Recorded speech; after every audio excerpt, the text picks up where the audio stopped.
legacy builders. Now, we've invited top tier professionals in the arena of finance, and they're ready to share and download product knowledge, tips, guidelines, and fundamentals on various types of generational wealth building. Now, before we get started, we have a few housekeeping notes. First of all, we want everybody to set your microphone to mute. If you haven't already, take a moment, grab your notes and all your note-taking items. If you have questions during the presentation, you can add it to the chat or share it during Q&A, which will follow the teaching. So let me tell you a little bit about our guest, Cherie Raquel, AKA the Little CPA. Cherie is a tax manager at a national accounting firm, not for profit and private client practice. She has over 11 years of experience providing tax and advisory services to not-for-profit organizations as well as estate planning entities. Cherie graduated from the University of California, Berkeley's has School of Business, HAAS School of Business, with a Bachelor of Science in Business Administration. She also earned her master's in public administration and her certificate in nonprofit management. Now, you know I'm gonna have to get to know you, Cherie, from the University of Southern California. In 2020, she was recognized as an AICPA 40, under 40 Black CPA. Finally, she is a mom of two, married almost 9 years, and served as the nursery director at her church in Inglewood. Ladies and gentlemen, I want you to put your hands together, even though you're muted, so that she can see Cherie Raquel is our presenter tonight. Cherie, it's all on you. Thank you so much, Apostle. And I know I said this already, but it's so wonderful that you offer this to your members. God's word is spiritual and practical. So it's so good to touch on the practical part about how to actually build generational wealth and be good stewards of what he's given us. So thank you. And I hope you all are having a good night. Props to you all for using your Sunday evening for this. I'll share my screen now. We'll get right into the presentation to get through it and have time for Q&A. Okay, so creating generational wealth, something you've talked about the last few weeks.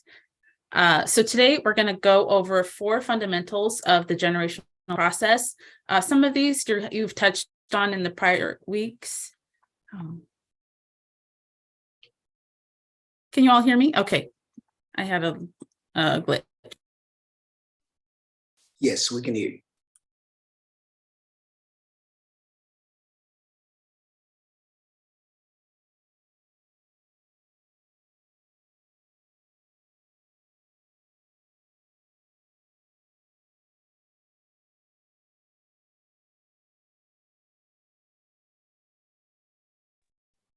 Okay, we're back. Sorry for that glitch.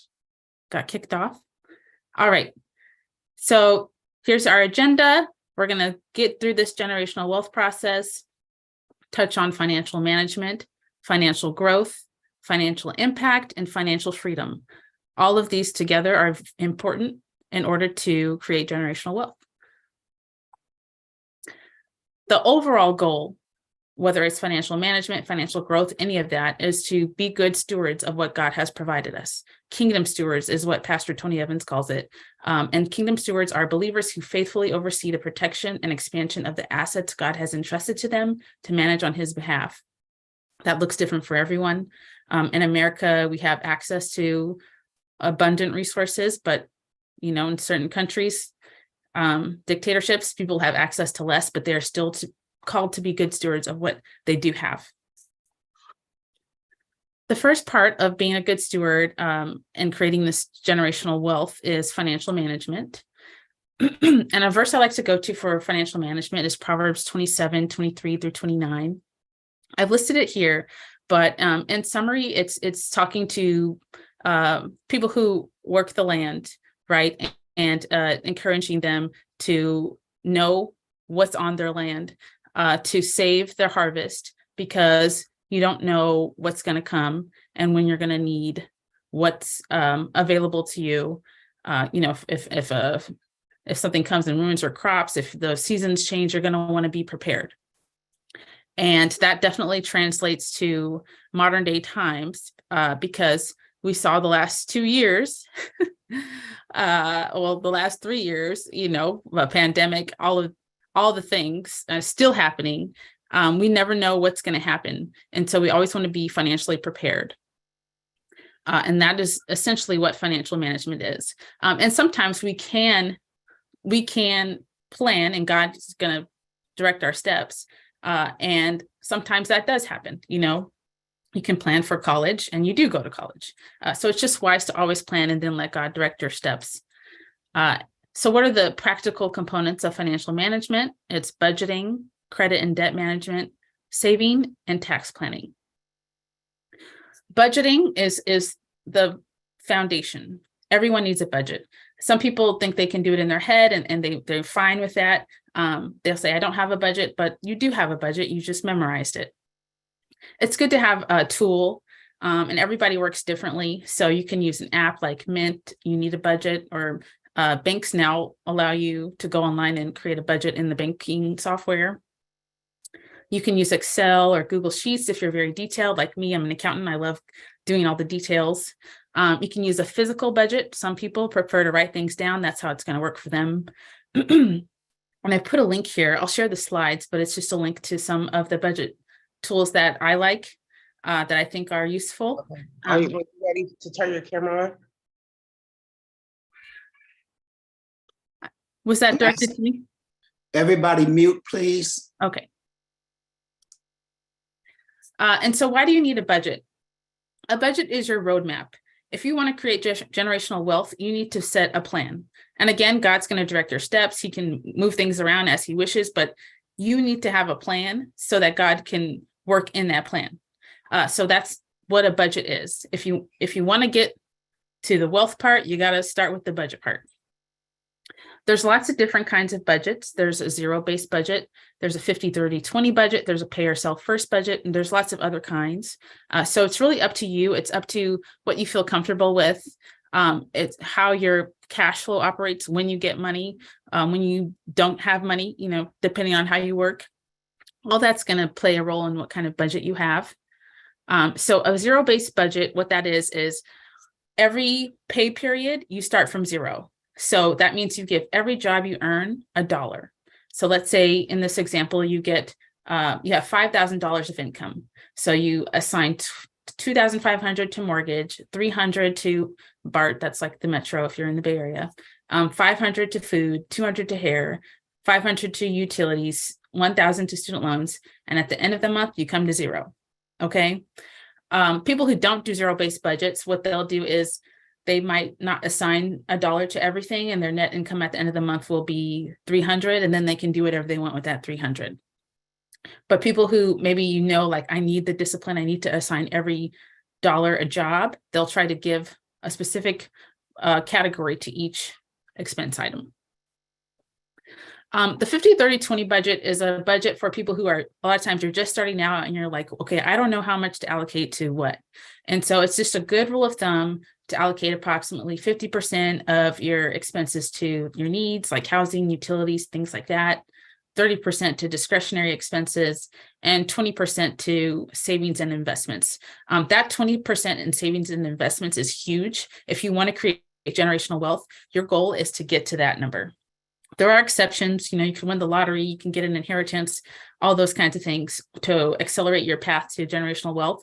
But if you really want to get to that retirement, if you want to get to just being able to maybe quit your work early and work part-time, things like that, that 20% is going to be a very important slice of the pie. So why do you need a budget? We kind of talked about this, but 56% of Americans live paycheck to paycheck. I wouldn't be surprised if it's even more these days with inflation. 48% of Gen Z doesn't feel financially secure. 57% of millennials don't even have an emergency fund. And then we have spending problems as well. So 55% of millennials have purchased something on social media.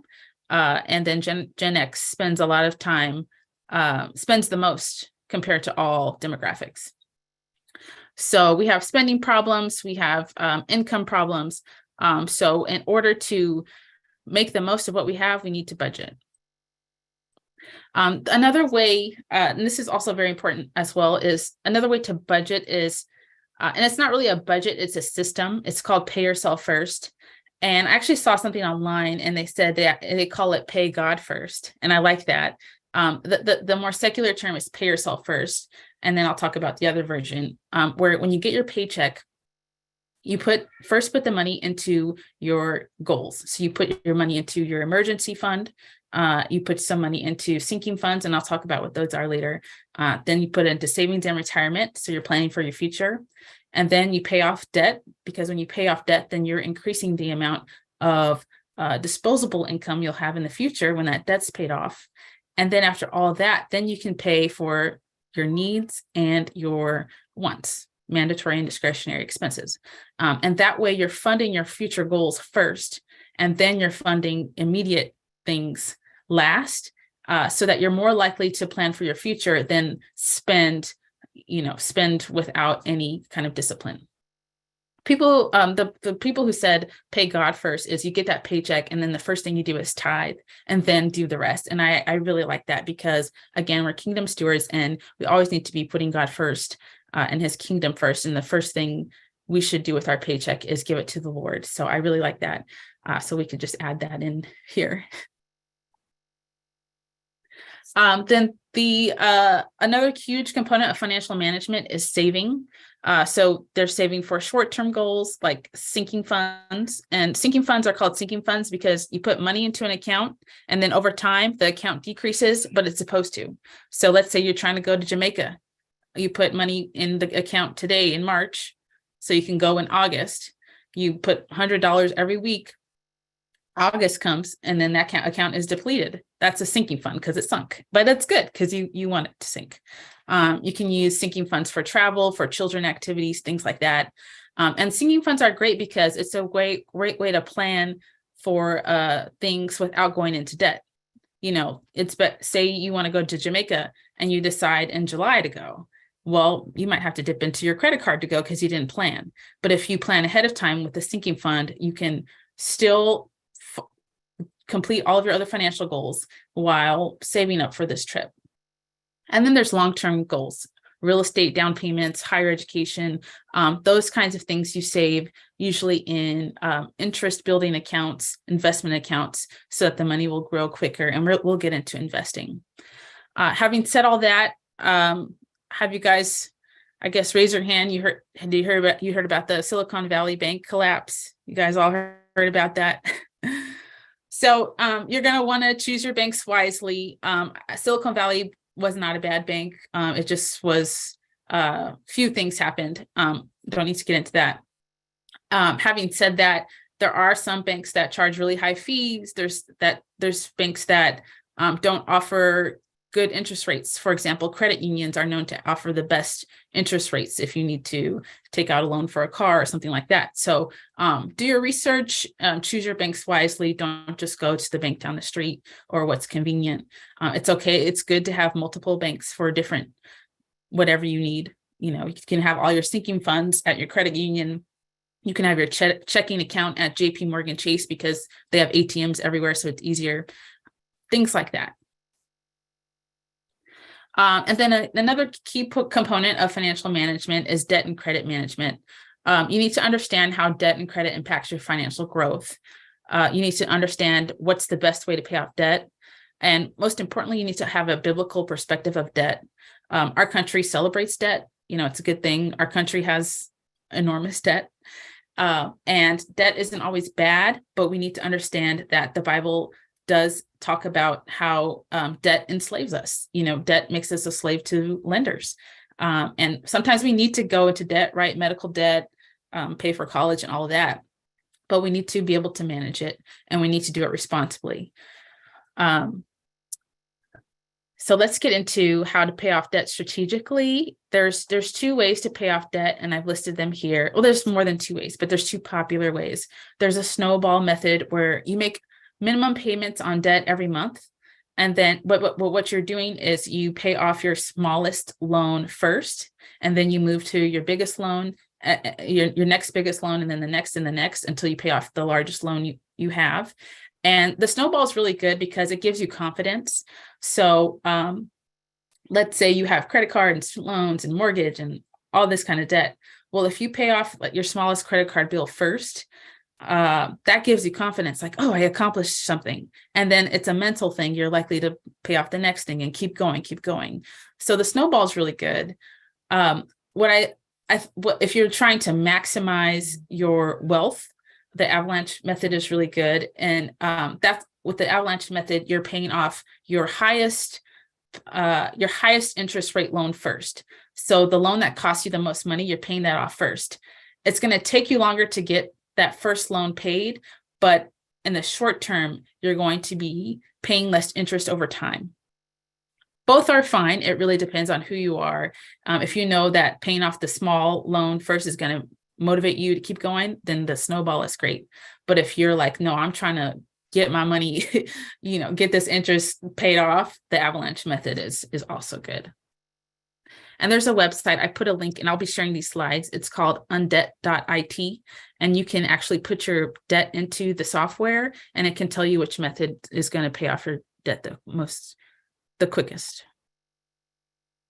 You also want to know how your credit score works. So you're going to want to know, a lot of times people think that, if you shut down your credit card, your credit score is going to go up. They think that if you pay off your student loans, your credit score is going to go up. That's actually not how credit works. There's a few components. 10% of your score is determined by how many new credit cards or loans you've opened. 15% is determined by the length of your credit history. So if you that's why like young college students often have mediocre credit, right? Because they just opened their accounts a month ago. 10% is credit mix. So it's actually good for the sense of a credit score to have student loans, mortgage, credit card, and all those kinds of things, because it shows that you're managing different types of debt. I don't like that one, but it's for the sake of a credit score, it helps. 35% is payment history. That's huge. So you got to be paying off your debt. If you're not paying it off, you are going to not have a good score. And 30% is the amount owed. So it's good to keep your total amount of debt down. It's a lot. I don't know who came up with this, but yeah. And then the final part of financial management is tax planning. This is where a lot of people outsource, right? People hear taxes and they stress out. And that's totally fine if you need to outsource. A lot of us outsource our medical care to a doctor, it's fine. But it is good to know some basics, like know what tax bracket you're in, because that's going to help you know, okay, how much do I need to withhold? If you've heard of Form W-4, raise your hand. Okay. So if you're an employee, then when you first sign up for your job, you fill out something called a W-4, and that's where you tell your job how much to withhold from your paycheck. And so a lot of people are confused on that form. I'm not going to go through it, but it's important to know how that form works, because if you don't fill it out correctly, you'll either owe a lot at the end of the year or get a huge refund at the end of the year. It's better not to be surprised by that. If you're going to get a huge refund, it's good for you to know that than to be like, oh yeah, I got a refund. It's good for you to know, like, oh no, I filled out the W-4. I claimed this many exemptions because I have kids or have a house, I'm married, this and that. And so I'm expecting a refund. Because then if you're expecting a refund, then you can plan for what to do with that money, as opposed to you get surprised, you get the money and maybe you just go spend it on, I don't know, a concert or something.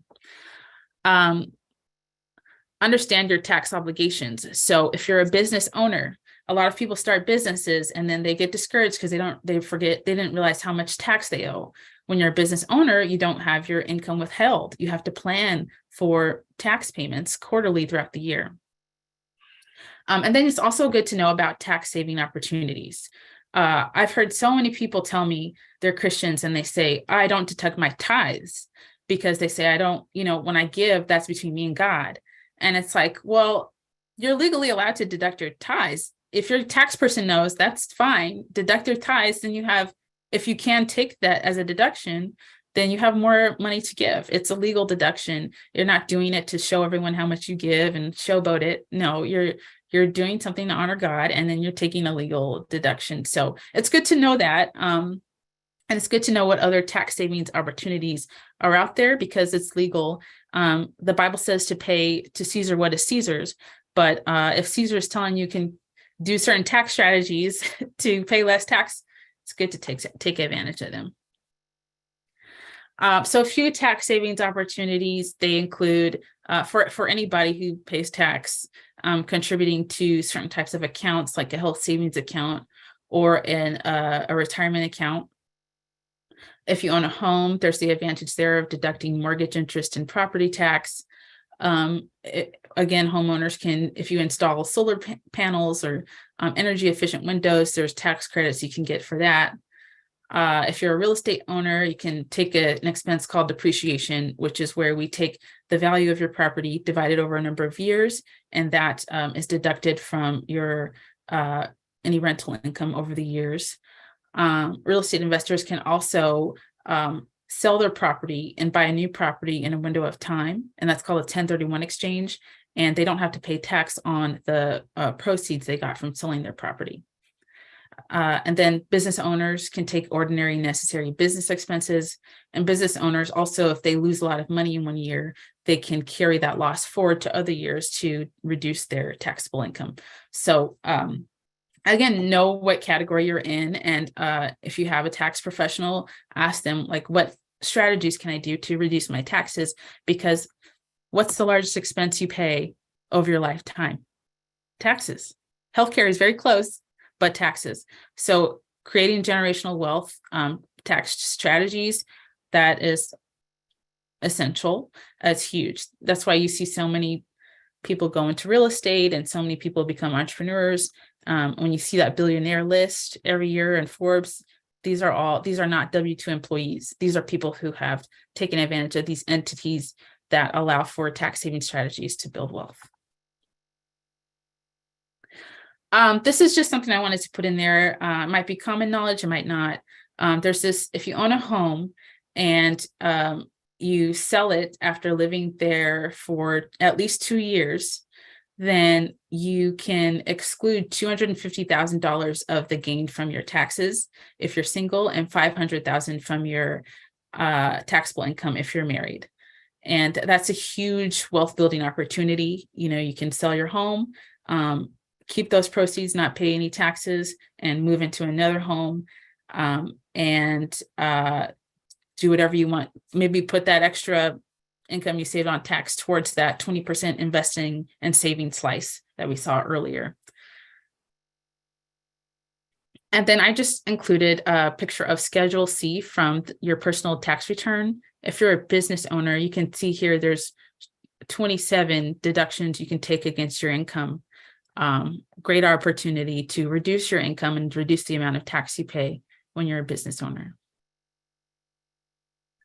So now we'll get into financial growth, another key component of creating generational wealth. I love the parable of the talents when talking about financial growth. Some say, you know, this parable isn't talking about money, it's talking about whatever gift God has given you. And for today, we'll talk about money. What I really like about this parable, I'm sure a lot of you are familiar with it, but I just summarized it here. A master, he leaves town. He gives talents to 3 servants. Talents are a type of monetary item. The first servant, he gives 5 talents. The second servant, he gives 2 talents, and the last servant, he gives 1.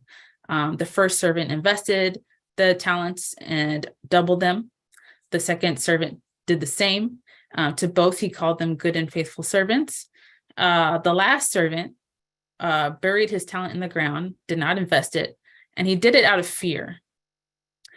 And he was called a wicked and slothful servant because of that. And there's a lot more dialogue. I really love that passage because I sometimes it's funny, like the clapbacks in the Bible. I don't know, but it's very good lesson in this, that a lot of times we aren't good stewards of what God has given us because of fear. we have some talent, we have some spiritual gifts, something like that, and we're afraid to use it. We're afraid of what he can do. And that is not of God. And so if God has given you resources to be able to invest and grow, it is so important to get educated and grow them, because God can use that for his kingdom. Let's get into what that looks like. So what is financial growth? That's professional development, investing, entrepreneurship. There's more to it, but I'm just going to include these three for today. When it comes to financial growth, professional development is so important. I know people are saying that college is not as valuable these days, but if you look at the statistics, people who are staying employed and getting employed normally have a bachelor's degree. That's just what the data shows right now. So if you have a job and you want to increase your income, you got to invest in professional development. What does it take to get promoted? What does it take to get that job that's going to pay you what you need to be able to pay off your debt and all those things? What does it take to get a raise? Sometimes it's just speaking up. A lot of times us women, we are less likely to speak up and ask for a raise than men when we actually work hard and deserve it. So we have to not operate in fear and learn, how to navigate the work culture, but speak up. There's nothing wrong with asking for a raise. The worst people can say is no. And if you deserve it, if you deserve to be paid equitably, then nothing wrong with asking for that. Invest in opportunities that take your career to the next level. So that's whether that's a workshop, whether that's a certification, and of course, do all these things so long as it's not making you be a bad mom or taking away from responsibilities that God has given you. Find mentorship, and then always listen to God's direction. I'm sure there's few of us who have stayed at a job too long, and God's like, you need to get out of here, and we stay. And it sometimes limits our income, but also limits what God is. We're not listening to the Spirit. So just really try to be in tune with that, get counsel so that we can know when God's telling us time to go. I got something else for you. Investing, huge part of financial growth. But a lot of people don't invest because of lack of knowledge.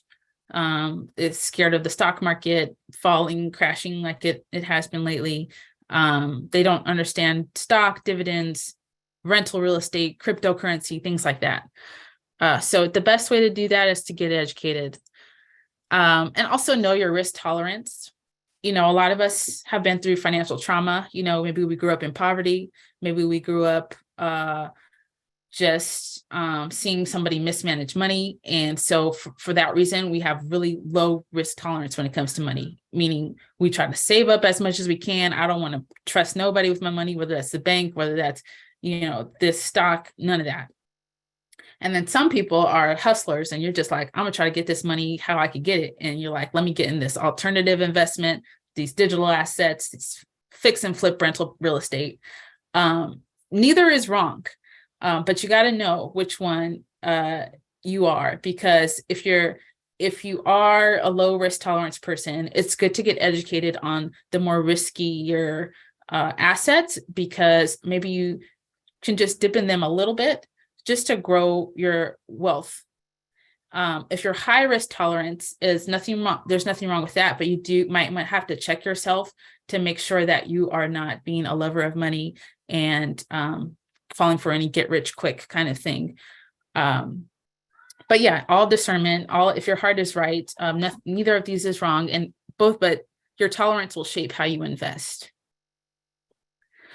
So I just listed some stock investing basics here. Again, I'm going to share these slides. I'm not going to go over these, but if you are somebody that, doesn't invest because of lack of knowledge, hopefully this can be a source to you as you look into investing. For people who are, if you're younger on this call, in your 20s, 30s, then it's important to know that your investing timeline is important. You can see here in this example, this young lady, the first young lady, she started investing when she was 25. If you look, her monthly investment is smaller than the other two ladies. And the total amount she invested is less than the other two ladies.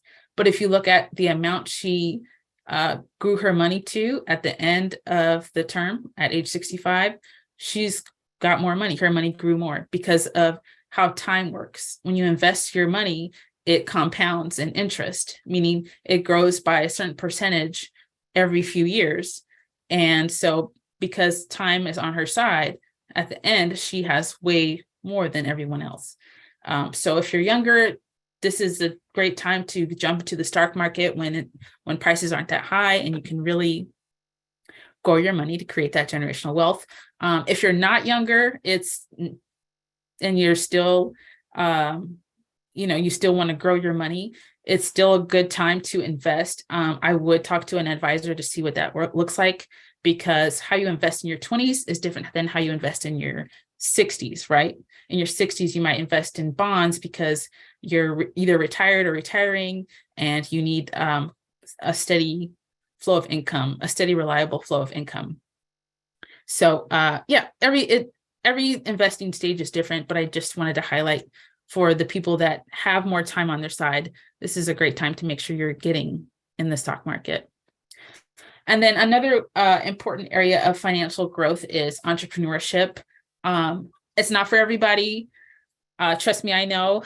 I work for a national accounting firm. I have no desire to go on my own because entrepreneurship is a whole different world, but it is a great way to build wealth. And understand that you can be a Christian and prioritize making a profit in your business. That's why businesses were created, to make a profit. So it's okay to do that. Again, always check your heart. Make sure you're not serving two masters, God and money. But if you make a profit, then you can employ people and give people jobs, and then you can give to the community. You can do so many things when you make money. And so you need to learn how to make money. You need to invest in sales and marketing, tax saving strategies, business funding, grants, things like that. And make sure what you're selling is good too. So work in excellence. Here I listed some common startup business structures. So when people start a business, once you start making money, you want to start thinking about how to protect your business, the best tax strategies for your business. So here we have a sole proprietorship, a limited liability partnership, a limited liability company, and an S corporation. And you can see the different filing requirements in the first line. Sole proprietorship is if you decide to start selling t-shirts today, and you say, I'm not going to start an LLC or anything, I'm just going to start selling them today to all the members of my church, you have a sole proprietorship. You report that income on your personal tax return. You have to pay income tax and self-employment tax on your income. And you might have to get a business license or permit, but that's about it. Switch all the way to the last one, which is an S corporation. An S corporation is when you start really making money in your business, maybe 5, 6 figures, high 5 or 6 figures, and you can start paying yourself a salary. You elect to be an S corporation. And then what you do with that is you take some of the profits, pay yourself a reasonable salary where you earn a W-2. Any other business profits can be distributed to you as something called a distribution. And the distribution to you is not subject to self-employment taxes like Medicare tax and Social Security tax, things like that. So there's like a tax benefit there with that S corporation. So you can see here, all this to say is when you start a business, you first want to make money, because you can't pay somebody to file your taxes and do all that stuff if you're not making money.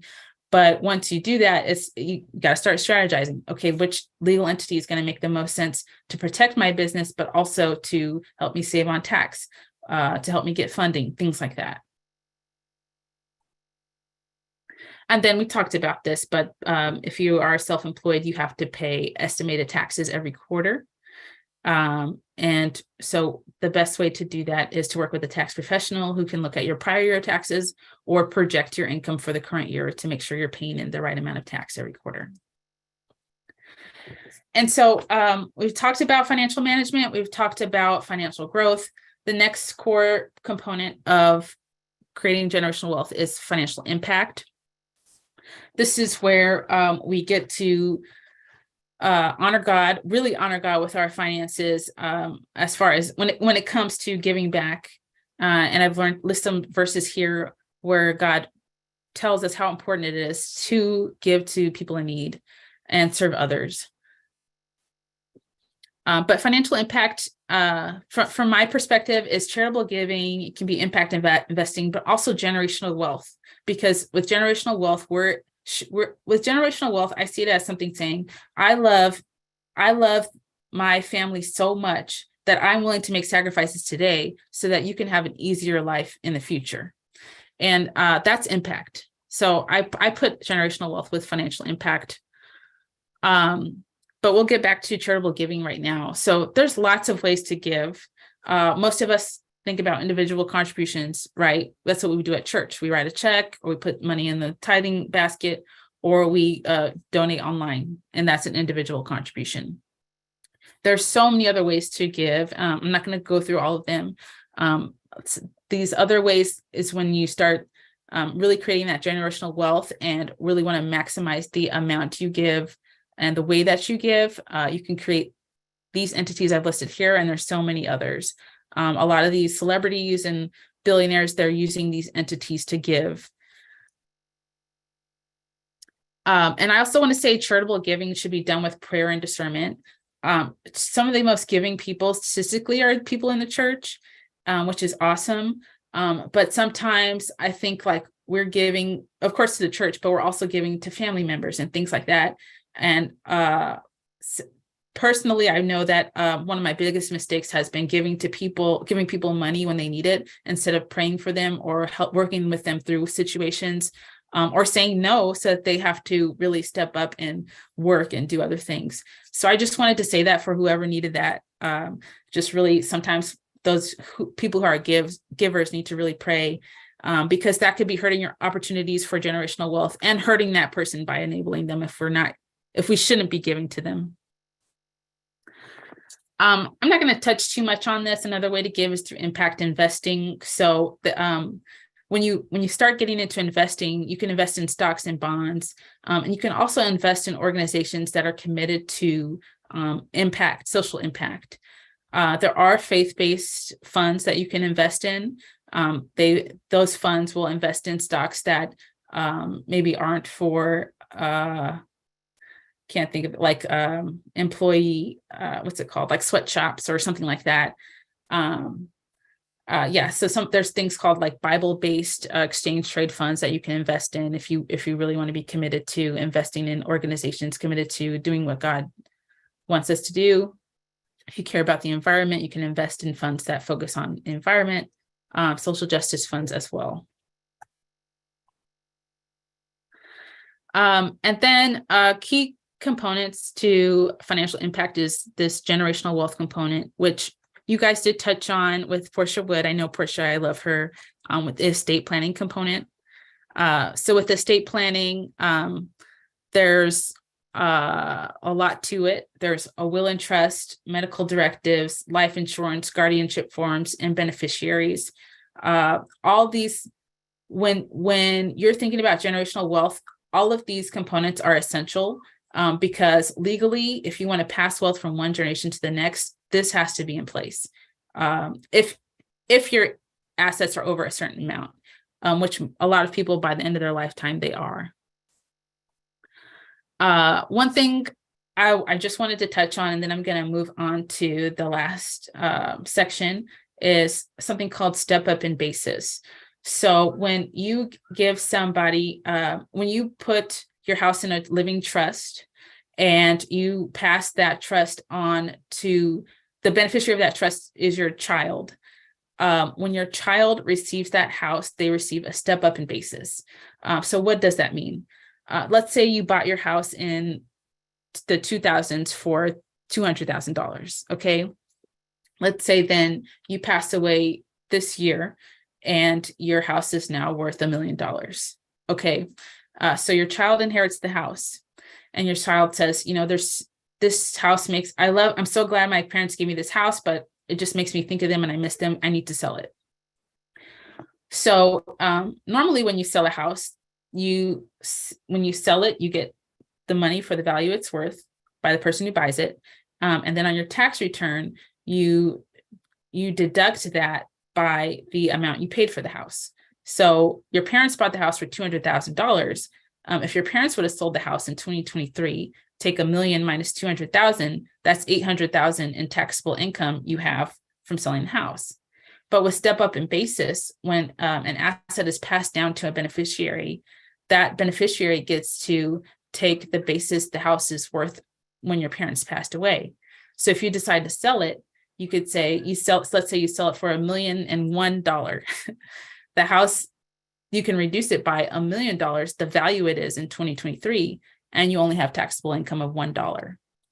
So the reason why I share this is because a lot of times people, when they want to give their children a home, they'll put them on the deed. And what the deed does, it makes your child a co-owner, not an inheritor. And that means when the child, when you pass away, your child doesn't get that step up in basis. So if they decide to sell, they're going to have a larger taxable income. So it's just a strategy that people should be aware of, and how to place where to place their assets, and how to pass things down. And again, that's when the estate planning attorney comes in to really guide you through that.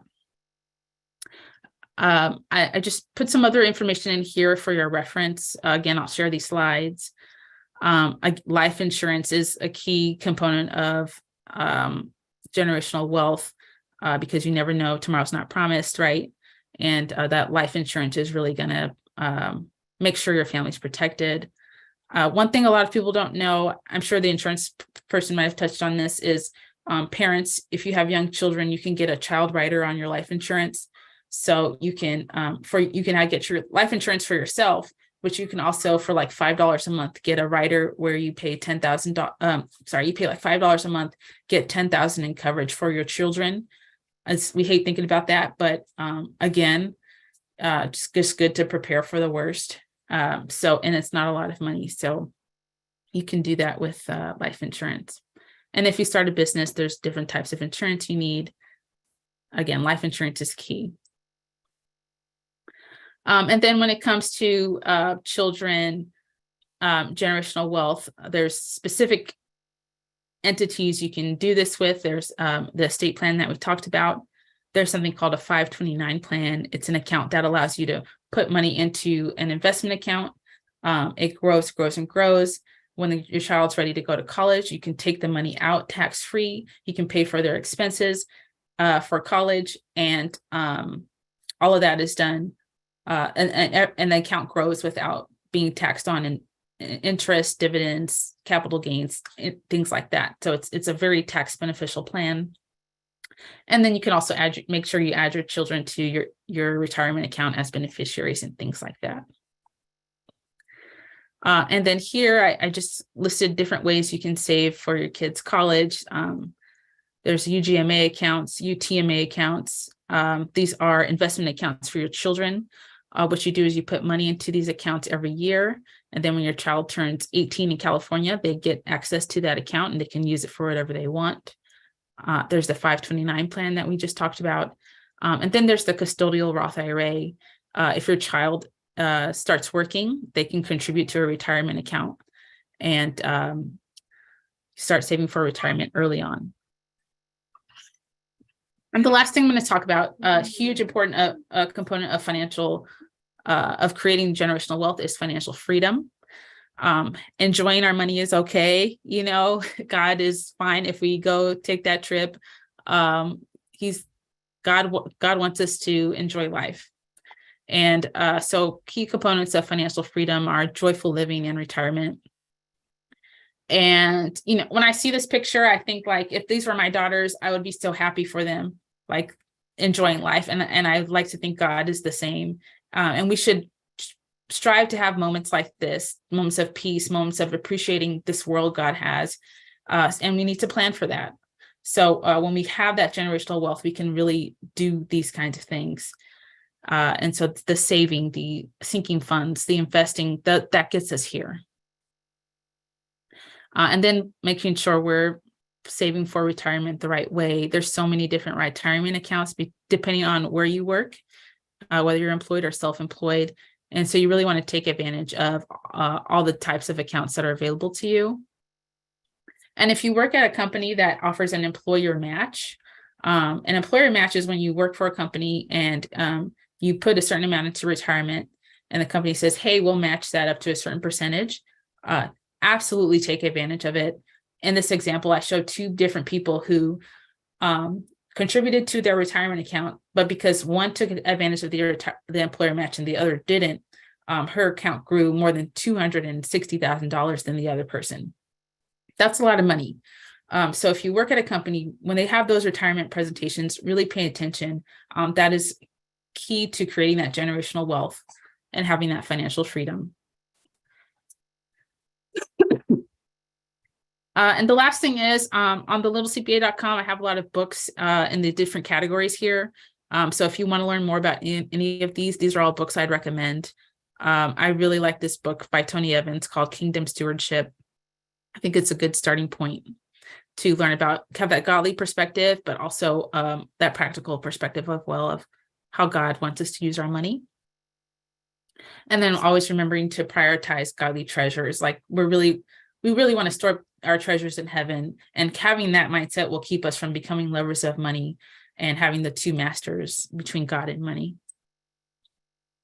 And so in the chat, I was just wondering if you guys, now that we've talked about all four of these, can you list what your which fundamental is your strength? Is it financial management, financial impact, financial growth, financial freedom? Just like to see where you guys are at.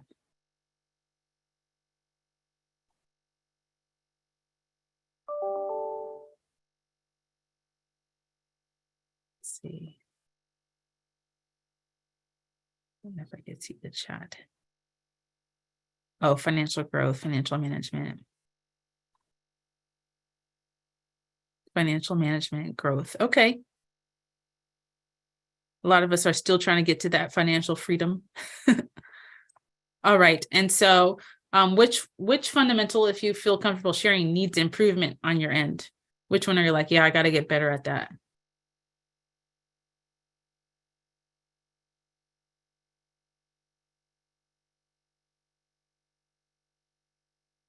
Mine personally is financial growth. I can manage money well and give it and heading towards financial freedom, but I'm that person that needs to speak up when it comes to asking for a raise and all of that. So we all have our areas. Okay, financial growth, freedom. Okay. Impact and freedom. Okay, awesome. And it's good to sometimes know what someone's strength and what your weakness is, and you can learn from them. So maybe take note of your members who are strong and where you're weak and learn from them. And that's it. So now we can do the Q&A. Here's my contact info, my website, email, social media. And that's it. All right. Can you guys give Cherie a great big clap? Let her see you. Thumbs up. Please put that in there. And we're going to get back to the main view because I want to see who wants to ask questions. All right. So if you put your hand up, if you have a question for Cherie, we'll call on you. So first of all, let me say brilliant, articulate, intelligent, full of empowered information. And what I love, she's coupled that with the gospel. Just brilliant. I love it. Cherie is my kind of CPA. Thank you. I'm grateful. Amen. Thank you so much. Okay, who got questions? Because she did do a thorough job. I loved the presentation. So, Cherie, if nobody have questions, that's because you're brilliant. You must have answered everybody's questions with your presentation. Nobody with questions?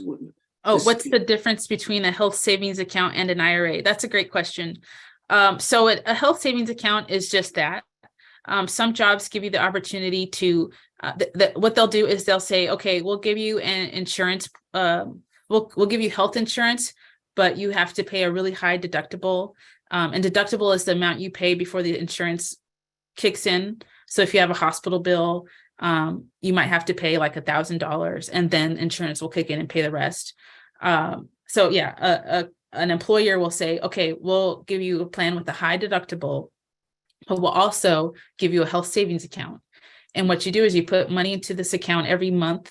A lot of times you have flexibility how you contribute, but you put money into that account every month. There's a limit to, I can't remember the limit for this year, but it's usually less than $3,000 for an individual. And then over time, that account grows. So some health savings accounts can grow, like you invest it. And when you put money into that account, it's tax deductible to you. When you pull money out to pay for your inhaler or medicine, things like that, you're not taxed on what you pulled out.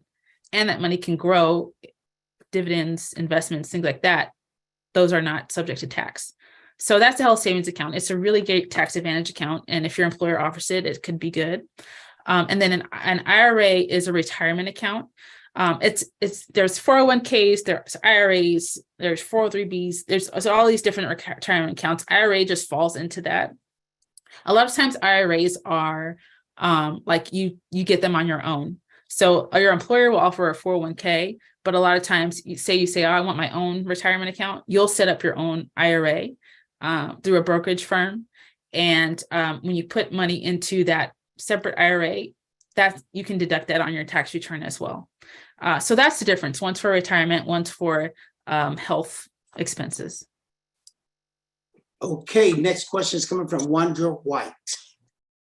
Okay, I enjoyed the presentation.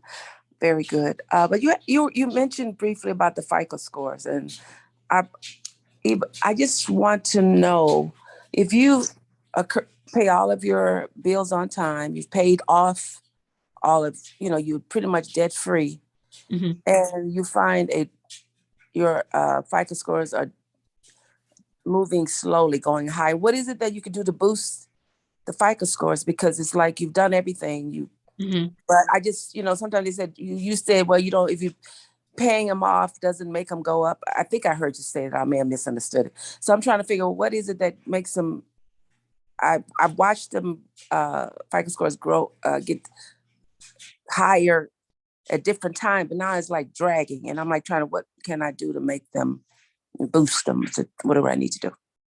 Yeah, that's hard. Credit is not my area of specific expertise. But I do know that if you increase your credit limit, sometimes that can help. And so I'm not saying use the credit limit. I'm saying increase it. So then you have more debt, more credit there. And then you pay it off. That can help. And then there's other strategies as well, but I'm going to stay in my lane here. That's all I can tell you.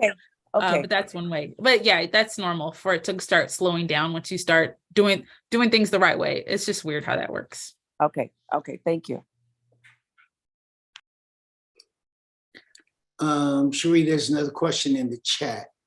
Capital gains. Is the 250,000, 500,000 only applicable if you purchase another property? So no. So that if it's your personal residence and you live in it for 2 years, then, and that's 2 years out. Say you live in it for 2 years and then you don't live in it for 10 years and then you sell it. The exclusion does not apply there. So you have to live in your personal residence 2 out of 5 years. Okay.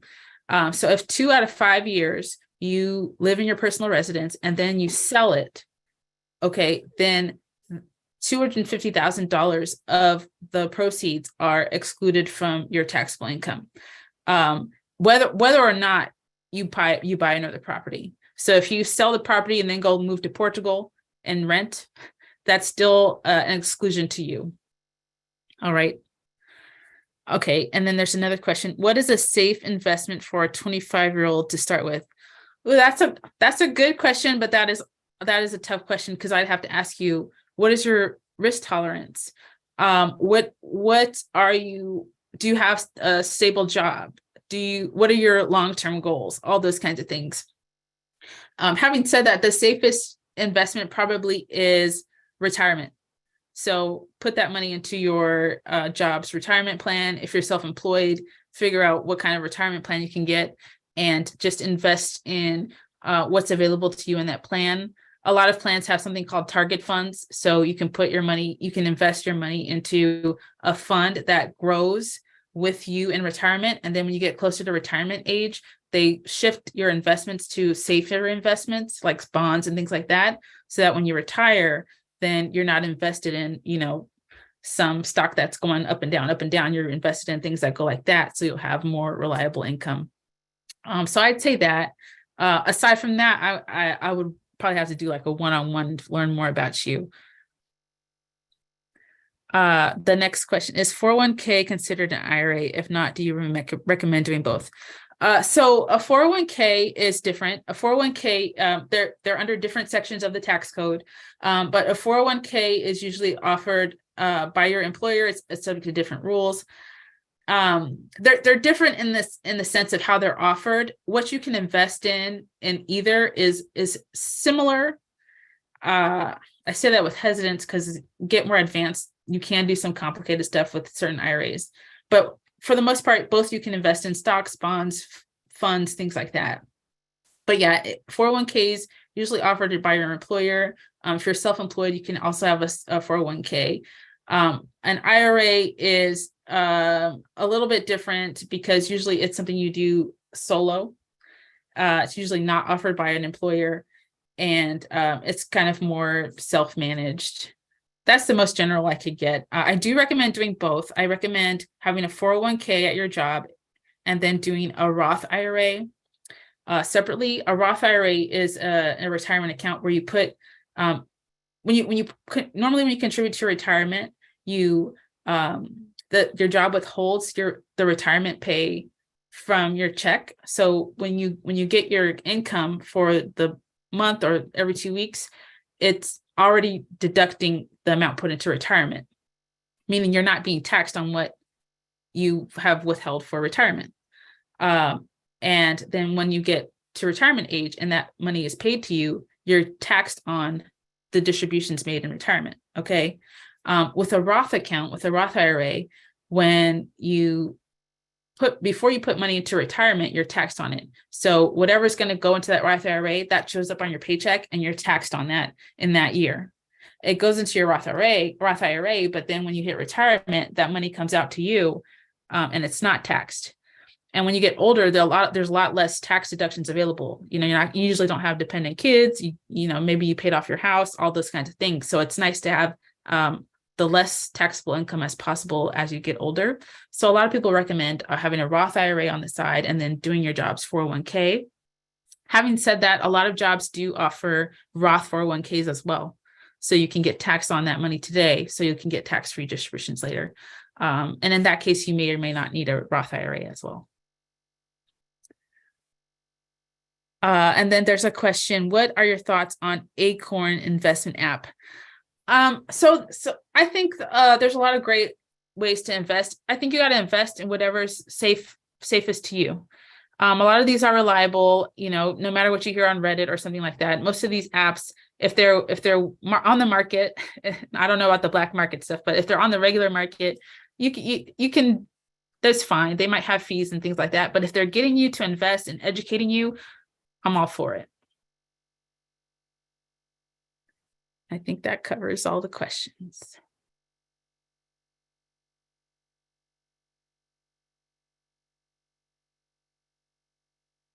Oh, Apostle, you're on mute. Everybody good? Give a thumbs up or put it into your, awesome, I see you. This was great presentation. And I am going to ask you all just to invest in yourself, do what you have to do. She taught you things that you need to do. If you're not doing those things, implement them as soon as you possibly can. The question concerning the FICO score, I know when I was purchasing my home, my mortgager, she took me step by step on heightening my credit rating. So what she did was giving me certain bills that I needed to pay down. Once I paid them down, it was so strategic. Once I paid them down, then she asked me to add an additional credit card, but not use the card. So it's like your debt ratio, it was going down, but your accessibility or your availability of funds went up, which increased that particular thing they was looking for, to assign my credit worthiness. So there's people out there that can help you with that. Somebody said something? No, I was just saying, so you should get a credit card, because I was trying to avoid getting more credit cards. But you're saying it's okay to yes, do it it, is but okay. just don't use it. As long as you don't use it. Okay. Yeah. And that gives, an increase in your credit availability. Hey, Okay. Pastor. Yes, sir. Pastor, Go ahead, David. this is Damien. I just want to let you know that yes, initially you will have to use the card once you get the card, only because there are certain credit card companies who will close the card due to non-use. And so initially you get it to better your debt to income ratio, like you said, your accessibility to credit. Right. And so you initially get it, you use it, you can use it to get gas in your car. It doesn't have to be like, you don't have to take it to the limit. You use it and then you pay it that next month. And then there's also a certain sequence of things you can do where credit card companies report your credit card use to the credit reporting agencies at a certain time in the month. And you want to pay it right after they report a balance. So you're not getting the interest, but they're seeing that you're able to not only have access to credit, but utilize it responsibly. You understand what I'm saying? So Yes, sir. Wandra, did that help you? Yeah, it did. Because I was kind of doing that. I would pay off. I tried doing that part, paying off everything. Then it just seemed like it got sluggish. And I have some credit cards I paid off and I'm not doing anything with. So are you saying I probably need to use them and probably pay them off, kind of? Yeah. So it shows that I'm doing something. Yeah, okay. Okay, I got it. I can kind of play with both what you guys said. Yeah. Okay, great. Because I'm trying to move it up. Down. It slowed down because your increased limit never changed. Okay. So when they asked me, because they've been asking, you want to increase your limit? I'm like, no, I don't want no more credit. I'm trying to get rid of credit. So now I yes. just go ahead and ask for it and just let it, that might help me. Okay. Okay, great information. I appreciate that. Thank you so much for both of you guys. The only time I'd say don't increase your credit limit is if you know you're going to use it. Some people don't have that discipline. They're like, oh, okay, I'm buying TV now, So, but if you have the discipline, always say yeah. Mm-hmm. Yeah, I'm at a place where I'm trying not to charge much or nothing. I paid off pretty well, and the one I use, and I'm trying to just keep paying off. That's my goal, is to pay off that one and not use it anymore. Okay, great. Thank you guys. I appreciate it. Thank you. I know Christina just said, that's correct. You want to stay under 30% of that credit usage, those credit cards especially, to keep your rate really in a nice place, right? So you don't want to be spending a credit card and using credit card access, because if you get over 30% of your cards, then your score will start going down. So you really want to stay under 30%. Okay. Yeah. Okay. All right. Thank you. Okie dokie. Anybody else before we let you go? Now, Cherie, where's your information at? You showed it at the last slide. I did. I can put it in the chat too. Would that help? Awesome. Because, sometimes people may think about it for a while and come back and want that information to be able to contact you for a consultation. Okay. All right. Pastor Linda, you there somewhere amongst the generational wealth builders? Wifey, I'm calling you.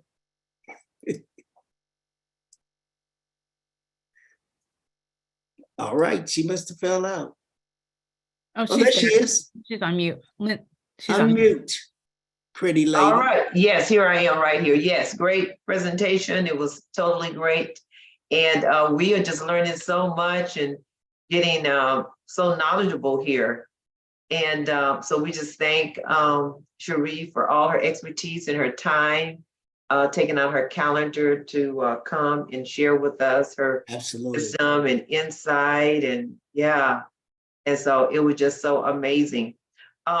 So let me ask you, Cherie, as far as do you do consultations, or do you basically just do taxes? What is your line of work for those that may be interested? Yeah, so I'm a tax manager at a national accounting firm. And what that means is we work with like middle market clients. So usually our clients are 7 figures or more. So a lot of times that not everybody's there. But I do have a list of CPAs and enrolled agents that I do recommend if you want to consult with somebody and you're like, okay, I'm not there yet. But if you are, a seasoned business owner or executive or something like that, and you want to talk about tax and charitable planning, all those kinds of things, you can reach me via the contact information and we can go from there. Okay, all righty. All righty. And then the other question is, can you look at someone's taxes and tell someone whether they received all their tax benefits? Are you able to do that?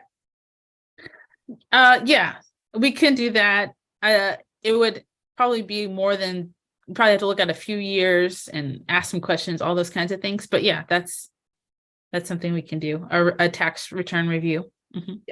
Okay. Okay. Okay. Wonderful. I think that was it. I guess you can let them know what's for next week. I think we are back next week, right? Yes, we are. The next class, Level Up, will be with our very own, the immaculate Robert Johnson. He will be speaking on real estate investing, and we're going to look forward to seeing you back here next week. You heard that in the word today. I mentioned about real estate. You can get rich on real estate. You can become a millionaire selling and buying real estate, but you become wealthy when you own the real estate. And so he's going to give us wisdom on investing and how to go about building our portfolio. So it's going to be an amazing meeting with Robert Johnson. But I just want to take out time for you to unmute and clap your hands for Cherie, because she was so amazing tonight and we really enjoyed it. Thank her for imparting to us. Amen. Thank you. Thank you. Thank you. Thank you so much. Thank you. Awesome. And I think the turnout just shows how committed your members are to the church. And I think this is a great representation of who you guys are. So congrats to the leadership and kudos to you guys Sunday night before work coming to Awesome. Thank you so much. Amen. I call you blessed, highly favored. Pastor Linda, anything else before we shut down tonight? I think that's it. You know, I always kind of bust into the men's Tuesday night too, because they're with wealth as well. So Tuesday night, they're we designated this whole month for wealth building and becoming knowledgeable. So yeah, so the men are meeting on Tuesday and they're dealing with stocks and bonds. So if anybody want to sneak in on there, you can do that too.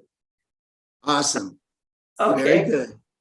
You are allowed, ladies. You are allowed. It's a men's meeting, but you are allowed. You're our guest. Amen. Thank you, Pastor. You're welcome. You're welcome. That's it.